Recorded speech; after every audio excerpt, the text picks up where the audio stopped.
மக்களே காலை வணக்கம். ஃபிட் ஆகுறதுல இது 9வது நாள். மார்னிங் எழுது கார்டியோ போல் பால் வாங்க போயிட்டேன். என்ன மேட்டர்னு சொல்கிறேன், கடைசி வரைக்கும் பாருங்கள். அதுக்கப்புறம் கடையில் போய் கொஞ்ச நேரம் உட்காந்துருந்தேன். இன்றைக்கி வேலை எதுவும் செய்கிற முடியல, ஏன்னா பெரிய வேலை இருக்குது பின்னாடி.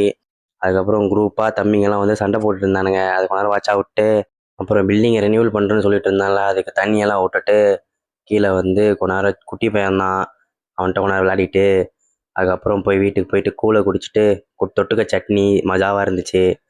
அப்புறம் செடிக்கு தண்ணி ஊற்றுற வேலைலாம் பார்த்துட்டு, எங்கள் குடோனில் வந்து குருவி கூடு கட்டி இருந்துச்சு.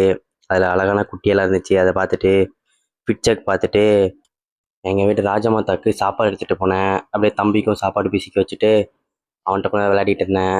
அதுக்கப்புறம் என்னடா வேலைன்னு கேட்காதீங்க, பெரிய வேலை சொல்கிறேன்.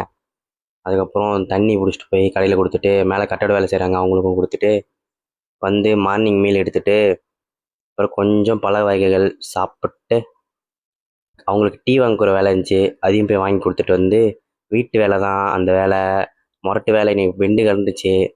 அப்புறம் 1 மணி மீல் எடுத்துகிட்டு மறுபடியும் போயிட்டு ஒரு ஜூஸ் குடிச்சிட்டு வந்து மறுபடியும் வேலை தான். அதுக்கப்புறம் ஈவினிங் ஒரு 5:30க்கு மேலே தான் கடைக்கு போனேன். அங்கேயும் போயிட்டு கொஞ்ச நேரம் வேலை செஞ்சுட்டு இருந்தேன். அதுக்கப்புறம் வந்து வேடிக்கை பார்த்துட்டே நீ நாளை என் பண்ணிக்கிறேன். டயர்டாக இருக்குது, ஒர்க் அவுட் எதுவும் பண்ணல, எதுவும் நினச்சிக்காதீங்க. அதுக்கப்புறம் சண்டே நாளைக்கும் வேலை இருக்குது, அதை பார்த்துட்டு நீ நாளை முடிச்சுக்கிறேன். பாய் காய்ஸ், பத்திரமா இருங்க. Good night.